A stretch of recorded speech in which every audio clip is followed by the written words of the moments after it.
안녕하세요. 폴킴입니다. 오늘은 교회 행정학개론 24번째 시간 교회 직분론, 교회 직분론에 대해서 우리 같이 배우는 시간을 갖도록 하겠습니다. 교회 직분론 하니까 알 듯 말 듯 하죠. 직분이라니까 대충 뭔지 알 것 같은데 설명을 하면은 조금 헷갈리고, 근데 이것을 좀 더 알기 쉽게 얘기하면은 교회 신분론에 대해서 신분론이라 하면은 어떻게 보면은 이해가 더 쉬울 수가 있습니다. 근데 신분이라고 하기에는 조금 한 부분에 대해서 조금 이렇게 좀 부담스러운 부분도 있지만은 어떻게 보면 신분이라 하는 것이 더 쉬울 수가 있죠. 교회 내에서 또 교회 이렇게 사업체 내에서 기독교 각 기관 여러분들이 있는 그 교회 그 기독교적인 기관 내에서 신분은 그렇게 다양하지는 않습니다. 크게 세 부분인데요. 이 부분은 후반부 부분에 제가 좀 더 자세히 다뤄주도록 하겠습니다. 교회는 그렇게 많은 그 특징적인 또 전문적인 그게 복잡한 신분 직분을 가지고 있지 않지만은요. 사회는 그렇지 않죠. 규모가 커질수록 나도 전문적인 그런 기관일수록 그 신분 직분들이 아주 다양하고 세밀하게 되어 있죠. 교회에서는 그 직분 신분론이 필요합니다. 가장 큰 이유가 바로 질서를 위해서죠. 하나님은 그 질서의 하나님이시고요. 그래서 질서와 조화는요, 하나님께서 창조하신 그 말씀 속에서 나타났습니다. 또 이런 또 하나님의 그 질서를 원하는 그 창조 원리 덕에 또 하나님께 원하시는 교회의 안전과 부흥을 위해서 하나님은 직분을 주셨고 그 직분을 통해서 교회를 질서 있게 유지하게 하셨습니다. 그래서요, 그 질서를 더욱더 이렇게 잘 하고 관리를 하기 위해서 법과 규칙이라는 것을 놓으셨죠. 화란, 다시 말하면 네덜란드 교회가 이런 그 직분, 그 교회에 대한 모든 행정 그 시스템을 법적으로 만들었죠. 그것은 1517년, 약 500년 전이죠. 교회 헌법이라는 것을 만들어서 이런 것을 시스템에 먼저 하게 되었고요. 그 다음에 장로교는 영국 웨스트민스터 교회당에서 열린 1645년에 열린 그 회의에서 또 이런 그 직분, 교회 행정 시스템 질서를 위해서 만들었습니다. 한국교회는요, 헌법을 통해서 116조, 그리고 권징조를 통해서 136조, 예배보면 14종으로 되어 있는데, 이것은 그 다른 어떤 여타의 교단교회보다 전문적이고 내용이 참 많이 있습니다. 예. 그러면 교회 직분은 누가 맡아야 됩니까? 그리고 교회 직분을 어떻게 선출을 할까요? 그게 세 가지 방법이 있습니다. 첫 번째, 모세의 얘기를 통해서 직분이 어떻게 세워졌는지를 알 수가 있는데요. 모세는 그 떨기나무에서 또 하나님이 또 모세를 부르는 것을 볼 수가 있습니다. 모세야 또 모세를 부르시죠. 그리고 모세에게 사명을 줘가지고 그 사명을 하게끔 또 모세를 이야기를 하죠. 직분을 받으면 선출 방법이 바로 하나님께서 부르신 것입니다. 두 번째는 기도를 통해서 합니다. 가룟 유다가 예수님을 팔고 그 다음에 자살을 하죠. 그리고 공백이 생기죠. 예수님의 그 제자 그 사역을 위해서. 그래서 그 공백을 채우기 위해서 어떻게 다른 사도를 뽑았냐면은 바로 기도를 했죠. 여러 사람을 선택하고 뽑고 그 두 사람 중에서 어떤 사람을 선택해야 하는지 기도를 했습니다. 직분을 선출 방법은 바로 기도를 했습니다. 또 세 번째는요, 투표를 했죠. 투표를 해서 뭐라고 해야 되나, 그 직분자를 이렇게 선택을 하고 피택을 하였죠.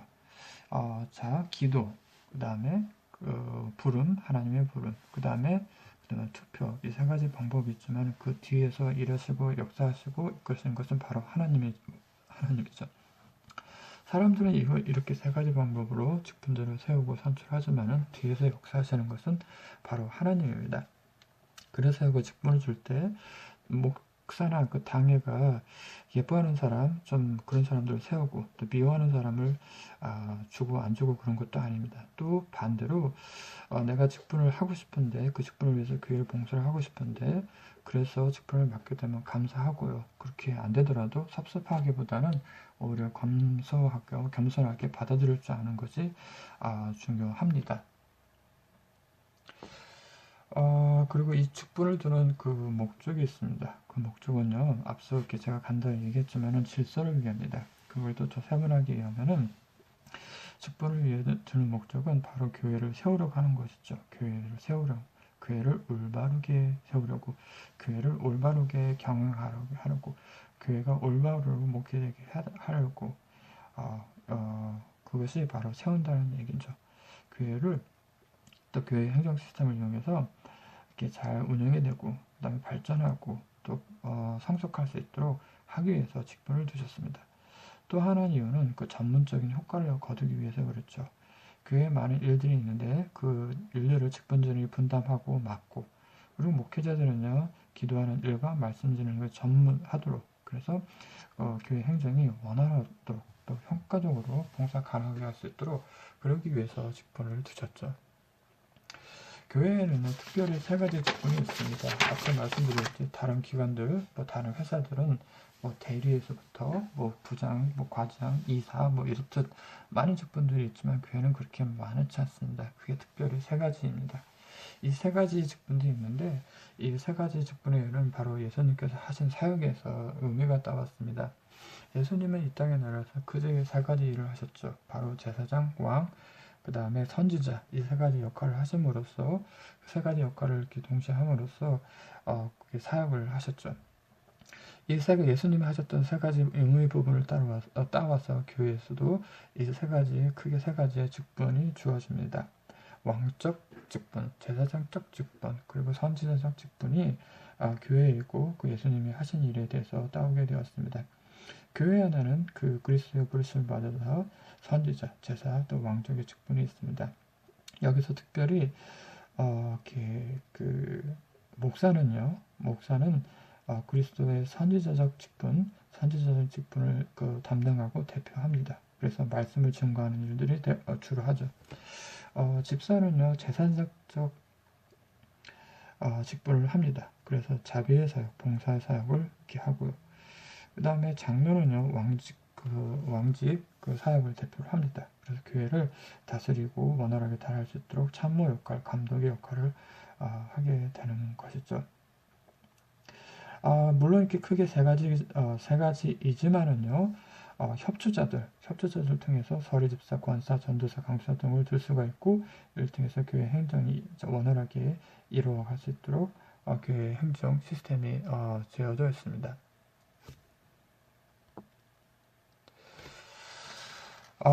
이렇게 조금 더 세밀하게 보면은 그 목사 직분이 있고 장로 직분이 있고 집사 직분이 있는데 목사가 하는 일들은 무엇일까요? 목사 직분은 우리가 알고 보고 또 교회에서 알고 보았듯이 크게 해야 되는 것은 설교, 교리교육, 신방 그리고 상담을 통하는 상담을 하는 것이죠. 그것을 함점하는 것은 장로와 함께 협력하면서 일을 하는 것이죠. 여기서 좀 알아야 될 것은 목사가 하는 설교는 목사에게만 주어지는 특권입니다. 헌법에서는 설교에 대해서 이렇게 사실화하는 것이 첫 번째, 교회에서 부름을 받은 목사가 할 수 있는 것이 바로 설교라고 합니다. 두 번째가 예배로 외주로 하집한 곳에서 하는 것이 설교라고 합니다. 그 외의 지역에서 목사가 하는 그 설교처럼 하는 것은 설교가 아니라 뭐냐면 일종의 강론이죠. 강론. 그리고 교리 교육은 목사가 전담을 하죠. 그 교리 교육을 통해서 학습을 주고 세례를 주는 것이 바로 목사가 하는 것이죠. 그리고 목사가 하는 것은 병자, 고독한 과부, 죄수 등 그런 것을 특수 신방에 주력해서 그 일들을 하게 되는 것이죠. 이런 것이 목사가 해야 되는 직분 중에 일이죠. 그리고 장로 직분으로서 해야 될 일이 있습니다. 장로 직분을 할 것은 바로 그리스도의 왕적 직분을 하는 것이죠.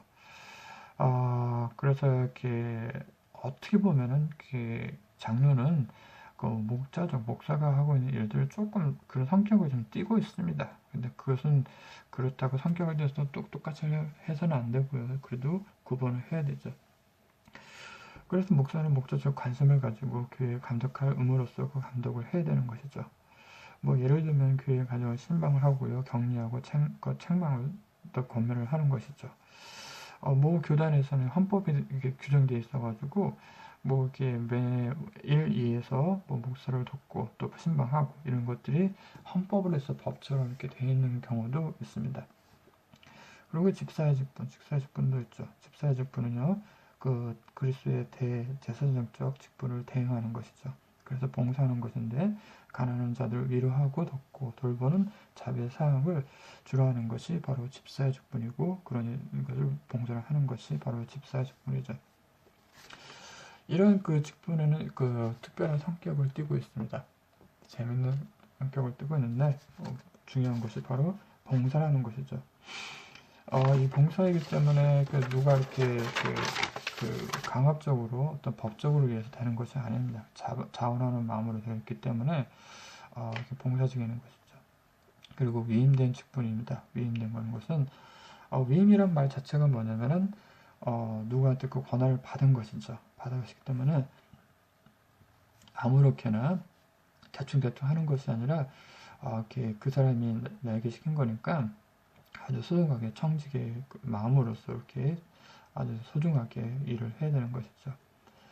그리고 사명의 차이가 있습니다. 사명의 차이는 자 목사의 역할 또 장로의 역할, 집사의 역할은 사명의 차이 이릅니다. 다시 말하면 사명의 차이라는 것은 책임의 차이가 있을 뿐이지 하는 일의 차이가 있을 뿐이지 또 어떻게 보면 영광의 차이가 있을 뿐이지 이 세 직분은 모두 다 동등한 이퀄 관계가 있다는 것입니다. 목사는 목사의 일로, 장로는 장로의 일로, 집사는 집사의 일로 이렇게 그 사역적인 특징이 있을 뿐이지 사명적인 특징이지 모두 똑같은 관계라는 것입니다. 그래서 여기서 높고 낮은 누가 높으냐 누가 나쁘냐 이런 역할이 구분이 없다는 것입니다. 하지만은 존경의 차이는 있습니다. 그 존경의 차이로 존경의 의미로서 그 목회자들을 존중하고 이해하고 돕고 위해서 기도할 필요는 있는 것이죠. 그리고 연대적 관계가 있습니다. 좀 쉽게 말하면은 군대에서 연대 책임이라고 하죠.